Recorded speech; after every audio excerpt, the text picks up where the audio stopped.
Hi everyone, and welcome to the GEO program at Catholic University. I'm Peter Jenkins, and today I'm going to talk you through the main grammar points from Unit 1. So when you're ready, let's start. The main grammar points for Unit 1 are tag questions and the past perfect tense. So first, we're going to talk about tag questions. We're going to take you through when to use them, what are tag questions, the form, we'll cover some intonation, and we'll also give you some examples to try. So the first thing, when do we use tag questions? Well, we can use tag questions almost any time, but particularly we use it when we make small talk, when we meet someone for the first time, and also if we want to confirm whether information is true or how accurate the information is. So let's go through and look at the form in more detail. So firstly, what is a tag question? Well, it's the short question at the end of a statement. So in this example, he won the prize, didn't he? The didn't he in the yellow there is the question tag or the tag question. Another example, a very common one, is it's a beautiful day, isn't it? Isn't it would be the tag question. And if you can remember, looking at me from the first scene, Peter is wearing a grey suit. Isn't he? In this case, isn't he is the tag question. Now there's one or two important things to know when forming a tag question. The first one is, if the sentence is positive, the question tag has to be negative. So in this example, you have seen that film, haven't you? And the one below, if the sentence is negative, the question tag is positive. So you haven't seen that film, have you? The question tag must be positive.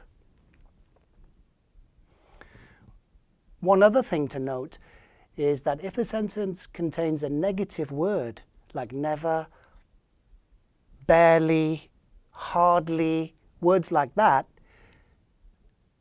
the question tag also has to be positive in this situation. So Anne never goes anywhere, does she?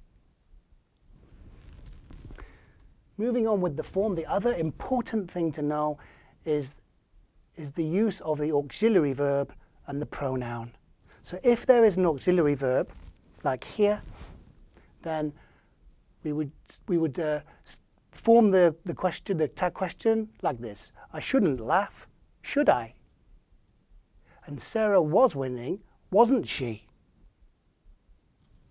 Now, if there is no auxiliary verb, we must use do or does in the present tense and did for the past tense. So the example on the screen, you live near here, don't you? There is no auxiliary verb, so we must use don't for the present tense. And please note, you don't say isn't it for all these tag questions. You turned left, didn't you? Is the next example. And that's using it in the past tense. So one important thing to note is the pronoun refers to the subject of the sentence. This is one of the most common mistakes that are made. So always refer it to the subject of the sentence. Here are some common question tags. I am would be aren't I. There is changes to isn't there. There are goes to aren't there. And this is or that is probably the most common one. The question tag is isn't it. Now we're going to also tell you something about the intonation in question tags. When we're sure of the answer, then the voice will go down in the question tag. So in this example, John doesn't like gold, does he? The speaker is fairly sure that John does not like gold.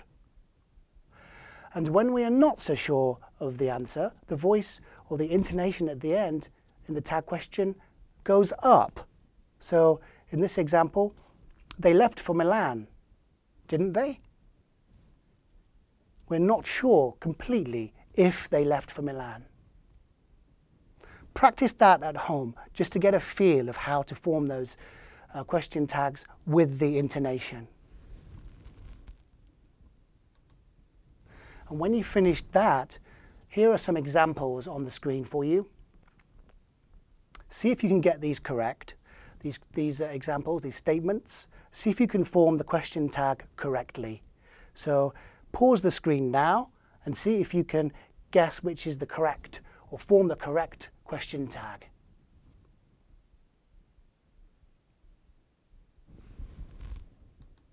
Okay, so here are the answers for that. It's so cold, isn't it?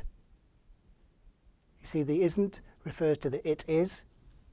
And he's not happy, is he? And Tim speaks French, doesn't he? Here, no auxiliary verb, so we must use the do or doesn't, the negative form. You can understand me, can't you? And the last one, it's been a wonderful time, hasn't it? So that's the tag question part of this grammar video. And next, I want to take you through the past perfect tense. What we will do is show you when do we use it, the form, and again, we'll give you some examples and practice time. So when do we use the past perfect tense? Well, this tense is used to describe the order of past actions, to clarify which past action occurred first. So usually when there is more than one action in the past tense, we can use this tense to clarify which one occurred in which order. I made a simple timeline here for you. And you can see at 7 o'clock I ate breakfast, and at 8 o'clock I went to school. Now is later, so both are in the past tense. So the sentence could be, I had already eaten breakfast when I got to school. The past perfect tense is often used with words like by, after, and already. The form, you have to use had and then the past participle of the verb. So here's some examples.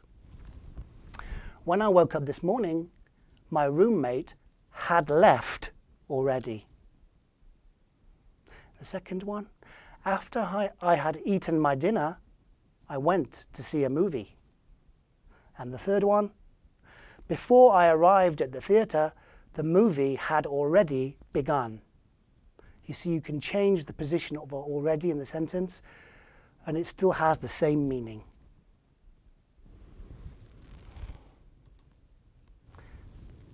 So once again, if you want, pause the screen right now and see if you can do those examples.